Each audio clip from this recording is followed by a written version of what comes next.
And we are live. Everyone, welcome back to another session.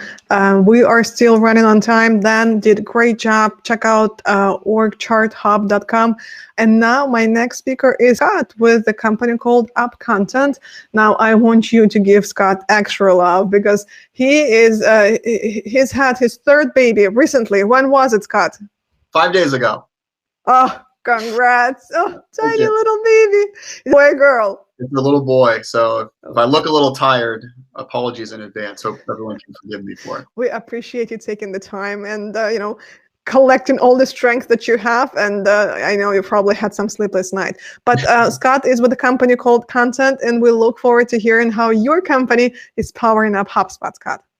Absolutely. Thank you so much, Natalie, and thanks everyone for being here. As was mentioned, the focus of today's brief conversation is around the curated content. That's obviously where we focus on the UpContent side. So wanted to touch on a little bit around some of the shifts that we've seen over the last year as it relates to curated content and how you can leverage curated or third-party articles that your team is identifying valuable to your audience to help them make decisions and understand whether or not your product, your service, or your solution is the most valuable to them. As Natalie mentioned, I'm CEO of UpContent. Before moving to be CEO of UpContent, we actually created UpContent inside of a marketing agency that I ran for about 4 years, focusing on executing digital marketing strategies. We were a HubSpot partner as an agency. We're obviously an app partner with HubSpot now as UpContent. Prior to the agency, did a lot of work in the management consulting area, some private equity. But I think most important for any of those who were fans of the movie Elf, human raised by humans, so focusing on that human perspective on how we launch content to guide that decision-making process for our customers versus forcing that decision-making process. And so I wanted to start by digging into one of the studies that's been going on by HubSpot over the last year. And I hope you've been following this as well. I've truly found this fascinating. Partially, I think, it's a background in economics, but what you're seeing first here is what HubSpot was doing around industry benchmark data, particularly looking over the last year and focusing on a number of different metrics, trying to understand how the past year and all of those interesting events that occurred impacted inbound marketing strategies, outbound marketing strategies, and what that really means and what's recovered from there. And so in the next few slides, we're going to look at a few different metrics to help frame the rest of this conversation. What you're seeing here first is the number of deals created in the bars, and then the percentage of deals that have closed out of those created deals against the pre-pandemic benchmark. And so one of the interesting and certainly happy for all of us seeing that we were dipping below during that terrible spring-summer period, and then we started to see obviously a recovery in deals actually exceeding the benchmark most recently. All good things, right? Back to normal. However, when we dig in a little bit further to how those deals are being created and how those deals are being closed, that's where we're starting to see changes. And I think this is important for all of us using HubSpot or utilizing any inbound and outbound marketing strategies. Because when we look at the sales email perspective, one of our initial reactions as organizations was to send out more emails, communicate more. We're only digital. Let's get communications out. And so you're seeing the emails sending way above what we were doing maybe a little over a year ago. But the responsive rates to those emails, or the response rates, even after the pandemic is now quote unquote over for some, or seeing what's working and hopefully seeing some light at the end of the tunnel for the rest of us, we're still way below those email levels in terms of responsiveness to those emails from a sales context. Just sending more doesn't seem to be working. When we switch and look at now the marketing messaging, we're seeing that the marketing messaging is actually showing more value to our prospects, to our customers than ever. We've similarly sent more emails last year than we were doing previously. But what's been interesting, and where I think the rest of this conversation folds in, is that we're actually seeing a higher open rate versus pre-pandemic levels, even though we're sending more emails out. And so what does all of that mean? One of the things that we've seen is that when we look at the different conversations that are going on, if we look at sales, if we look at marketing, if we look at HR, content is now splitting, right? So we can't just have a content strategy and just create more content or get content all from the same well. We're starting to have to focus in on what that content mix looks like. From a sales perspective, we're really seeing this as a critical movement away from only sharing original created pieces, where sales teams are now seeing that the optimum strategy, particularly if they're doing a social selling program through a tool like HubSpot, requires that 50 to 70% of the posts that they're providing need to link to third-party sources in order to get that trust, that credibility, and that familiarity, so that the prospect is willing to engage with them and has the comfort that sales individual is going to help them make the best decision and not just peddle their wares in that discussion. We all know that the amount of content from a marketing perspective is continuing to grow exponentially. What we just saw in that other more realistic graph from HubSpot was that we're just sending more than we ever have before. And so from a marketing perspective, we also need to think, particularly for those individuals who don't know us yet, as well as those who are already customers that we're trying to turn into advocate of ours, it's not just sharing our own content with them either. The organizations that are blending curated articles, again, going out and finding the content that others have written and written well, and bringing those articles together and provide that service to their prospects or to their customers, so that their customers don't have to go and hunt for that anymore. And then tying those curated articles to the original perspectives that only they as an organization can create is where we've seen marketing teams be most successful in the recent year. And I don't expect to see a change going forward. One of the other extreme growth areas that we've seen as it relates to content is the connectivity. And I haven't found a great word for the smarketing for HR, but this is where the HR and marketing teams are now collaborating more than ever as it relates to employee advocacy programs or talent branding programs, where HR teams have also identified that these programs are only successful if we have the right ratio between articles that our team wants to read and share and articles that we as an organization want our team to share. What we're seeing is a balance of having at least 4 times as much third-party content for every one promotional piece, and also having one owned or company-related piece available as well, through a recent study done by LinkedIn on where they've seen success. Just to add more stats for all of our stat geeks audience here, we're not talking about replacing original content or moving only to curated or moving only to original. What we've seen be most successful, has been also shown by Convince and Convert recently, is that the mix is what's critical. And so what you're seeing here is the understanding of how they've broken up a few thousand, I believe, organizations and looked at what the mix was of what they were sharing, showing that you can't just curate, right? This is not a silver bullet of saying, hey, everyone, we don't have to write anything anymore. Let's just go out and find stuff and share what other people have written. But we also shouldn't just continue to double down and try to extract resources just to create more promotional content. But really what we need is that balance between third-party content and original content. When we strike that balance, we see not only a 2x increase in engagement, right? Because as you would expect, if I'm not familiar with your brand yet, I'm more likely to engage with an article that you shared that someone else wrote than I necessarily am with something that you wrote. But probably most importantly for this group, the conversion rate on those original pieces also went up by more than 2-fold by achieving that mix. So all well and good, right? But how does this work in reality? When we try to translate what we've seen in those stats and we all nod our heads and say, sounds good, now I need to go and execute on that. How do I do that? For us, and what we've seen be most successful, is not just looking at the mix and just trying to balance that out, but really thinking about, for each of those messages in your editorial calendar, what is the best medium to deliver that message? What you're seeing on the left-hand side is a logic map, if you will, that we created in collaboration with a great agency, Influence & Co., to help to determine how we should bring that message to our audience. And what we're looking at is a number of logic steps to determine if this is something that's even worth writing, right? So does it provide value to my audience? Obviously, if not, let's put that aside. But if it does, looking at and trying to understand, is it a newsworthy tech? Is it something that is timely?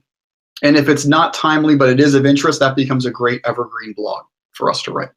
If it is a timely, newsworthy area, then we ask a really critical question, which is, do we as an organization or as an individual have something unique to add, or do we just believe that this is a valuable topic that our audience needs to read and understand? If we have something unique to add, that can be a great PR play, right? Going out and finding an earned media opportunity. If it's not something uniquely can add, is it important for us to rank from an SEO perspective on that? And if so, then that also becomes something that we should blog about, hopefully trying to derive something that's a unique, maybe not to the industry overall, but is unique to our audience. And if it's not something necessarily that we need to rate on an SEO perspective for those specific keywords, then that becomes a great place to curate. Going further then, how do we align this context in our overall strategy? And so this is probably what's in many of our heads on a daily basis of how all of these things need to map together in order to arrive at a successful strategy that we've put forth. What we're looking at here is some of the attempts to change how we're approaching content, not just original content, but curated content as well.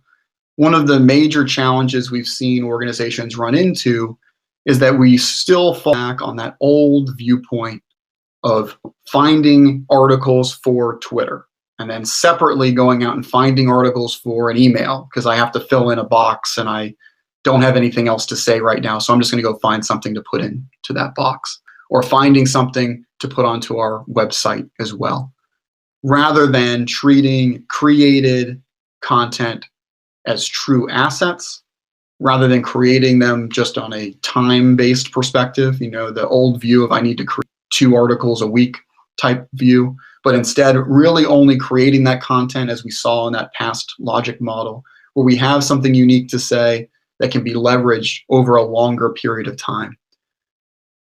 And then utilizing curated articles as those, I'm not going to necessarily say it this way, but kind of churn and burn type pieces, right? Things that we can utilize more on an expense mindset, where we're going out, finding those articles that are worthy, getting them out there, and then we can move on to the next set of articles. That's something we certainly don't want to do if we're investing a bunch of resources into the created content that we're making. And so what we then do, now that we have an understanding of what we should be curating, what we're creating, how curated should drive people and stimulate our audience to want to read what we've created, because now they have more context, they understand the perspective that we're coming from. How does that tie into the many channels that we're managing through HubSpot? How can we utilize social media to drive more traffic to our created content and to our curated content?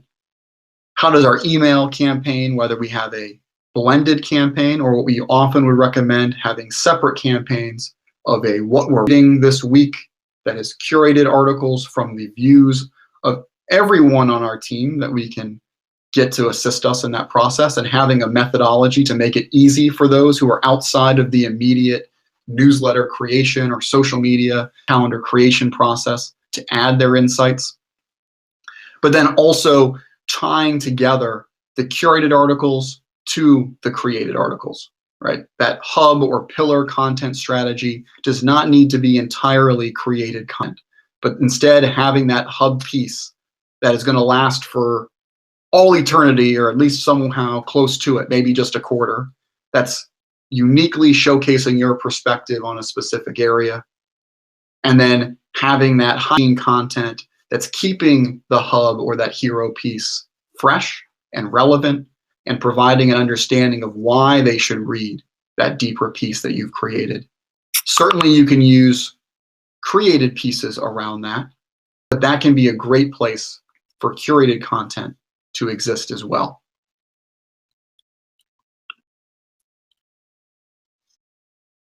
So I wanted to just quickly showcase where this perspective is coming from. So obviously our view from an UpContent mindset is to help with that process. We are a technology that ties into HubSpot to assist you and tie into all of those channels that you have. But most importantly, what I wanted to showcase before opening for additional questions and hopefully an exciting dialogue with this group is if you want to dig in further to this, we do also have an ebook that you can retrieve that will walk through creating that program of how you tie your curated articles to your created strategy across all of your channels, including your use of HubSpot. So I wanted to really pause there to make sure we have enough time for a great dialogue with the group. Excited to hear about your use of curated content, any questions that you have as you dig in to thinking about how your content strategy could shift over the next year. That was awesome. Thank you, Scott, so much. For any of you who feel extra brave, feel free to raise your hand and I'll just add you to the stage here. We want to talk to you live. That would be awesome. I have one question, Scott. The very first stat that you shared, some statistics was, and I didn't quite get it. So there was this line, and then all of a sudden in March 2021, there was like a spike. What was that about? Can you? Yeah, let me go back to that and we can look at it together.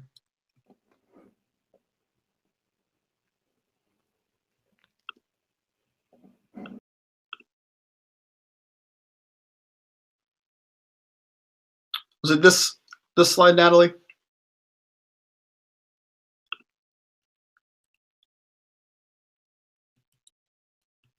Was it this you were looking at? Yes, exactly. Okay. Yeah. So what this is looking at, and I would certainly encourage the group to go ahead and check out HubSpot's industry benchmark because they've got a lot of really great ways to slice and dice the data. But what this is showing is the number of deals that were created inside of HubSpot over these time periods is the orange bar. And then what you're seeing here is the percentage of closed deals out of these bars compared to what was the pre-pandemic levels, if you will. So the way that I interpret this, obviously, is we had over that initial scare period, right? Business was not great. There weren't a lot of great deals being created over that time period. And then as we had that first loosening up where we felt like there was a light end of the tunnel, we started to see deals get created, and we actually saw the number of closed deals actually increase beyond where we were pre-pandemic. Second wave, right, went back down in terms of our ability to close those opportunities. And now we're seeing that resurgence again of people realizing this, I don't want to use the old term, but the new normal perspective, where we're just kind of back to business, thinking about things and closing those opportunities. What I think was really enticing and interesting is when you go that one layer deeper and look at how those deals are being created and how those deals are being closed. One, we look at the sales view, which is here. So this is sales outreach, number, again, of messages going out. We're up more than 50% over where we were pre-pandemic, and now we're almost double, a little over double where we were in terms of sales emails pre-pandemic. But we're not seeing the responsiveness that we were yet. Right? So those messages are largely falling on deaf ears, whereas on the marketing side, we're equally growing, maybe not to the same heights, like 40% higher, 35% higher. But what's important is that these open rates are actually higher as well. So the rate of these emails being opened is higher, meaning that we're starting to crack this code by providing the information our customers need to make those decisions is far more effective versus just sending higher volumes of content, telling them what decision to make. And we are asking all the attendees to basically drop any key takeaways that you guys think are something that you really liked and you're going to take away, and hopefully in the next couple of weeks, you're going to put it on your list as something like a to-do item to implement. But if you were to pick, let's say, one or two main things, like takeaways from this session, what would you recommend the attendees do? Yeah, I think the most interesting exercise to do, whether it's just yourself or with your content team, is to look at that editorial calendar and look at what it up on the cutting room floor, if you will, those themes, those ideas, those areas that you just didn't have time to get into your calendar given the resources that you have from a creation process, and take those and look at them against that logic model and think about, is there another way to get that information out to our audience? We obviously thought it was valuable enough to share with our audience, but we didn't have enough resources to create it. And so putting that lens on your content calendar, I think, will show some interesting ideas, some interesting perspectives, and then allow you to do more with the same amount of resources that you have now. And I would challenge, be more effective in your doing so as well by adding these other elements or other types of content to your overall mix and strategy. Awesome. If anyone wants to share their takeaway, please drop it here in the chat as well. Let's see. We have Renee saying, can you explain the pricing model? And I wonder by the pricing model, Renee, what do you mean? The pricing model of UpContent? Yes. Sure, and happy to have conversations with one further as well. I'll flash up my contact information. We do have all the pricing available online also if you want to pursue that or peruse that after. Basically, what we're focusing upon in pricing is not volume of content or amount of articles, but looking at how your workflow plans to leverage that content. The more complex your workflow, the higher tiered plan you would want. You'll see an area of topics. That's the discovery side. You're putting in terms and UpContent's finding articles using our own crawler to present those articles to you, coming from a worldwide perspective. Then you have the idea of collections, which is where you're approving articles. For example, a collection could be a weekly HubSpot email digest, or articles approved for social, go up through HubSpot, or articles I'm bringing into a custom module on my HubSpot website. So feel free to look at that with that understanding of topics and collections. But again, happy to set time with you to figure out what plan level is best for you and your team. Question from Ramesh. What do you think about the tools like MarketMuse, an AI-driven tool to recommend content creation? Yeah, we were just having a lot of conversations of this. So I think the MarketMuse is a great tool. We know that team fairly well. Great group of people behind there. I think the way that you ask the question to me means that I think you're thinking about it the right way, which is recommending content creation, not using GPT-3 to create all of your content for you and just throwing it up on site as is, but utilizing it to better understand what your audience is interested in to help you be more informed about what you should be creating. I think those are great inputs into that process.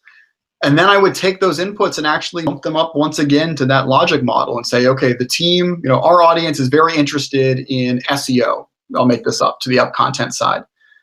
Should we write articles about SEO in general? No. Maybe we'll write a piece about how curated can impact on-page SEO positively when done the right way. That's a unique perspective that we can bring to the table. But if it's general trends and changes in SEO, we're much better, both to ourselves and to our audience, curating articles from already known experts around those areas of SEO and then tying those articles to those original pieces. So I do think that those tools like MarketMuse or other AI-driven tools can be extremely helpful in surfacing topic areas in an unbiased way, because we often as a team, right, are going to kind of recommend the things that we want to write about most. And so it can become a great input to you. I also would take that another step and look at the other side of the equation, which is the presentation of content to specific individuals based upon their past interactions with content. I also think there's a lot of value in achieving that as well.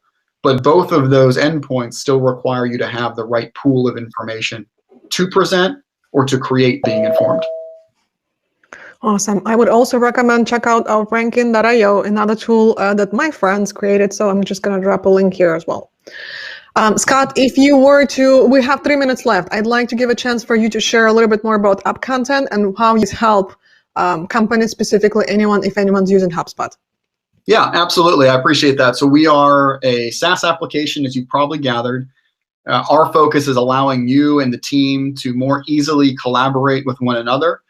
discover the articles that are going to be most interesting to yourselves and to your audience, and then being able to bring those articles directly into HubSpot, utilizing those highways that you've already created in a way that allows your full team to collaborate. So this isn't just have to be Natalie's all the time, right? That you can actually get others on the team to help you in discovering the articles that are going to matter, getting them into HubSpot for social, for an email campaign, onto your website, as well as utilizing the same UpContent system to bring content into your employee advocacy technology, like a Hootsuite Amplify, for example. And doing so in a way that when those articles are clicked upon, not only will that end audience member be able to read that article in its native habitat, but you can also overlay your own banner, your own call to action to make that direct connection between those third-party articles that they're engaging with and the owned content, or that conversion point where they should best go to next. So happy again to schedule any time with anyone else who would like to dig into that further. Feel free to check out our marketplace listing in HubSpot. We were one of the top apps last year, and I hope that you'll take a moment to explore how I can support your curation strategy, not only for HubSpot, but also utilizing our many other integrations to tie into all of those internal and external communication needs where third-party content can be valuable. Awesome. Scott, thank you so much. And with that, we're going to let you get back to your parental duties. Thank you so much. I really appreciate the time. It was great speaking with you. It was fun. And hey, everyone, I will see you in the next session in about 10 seconds.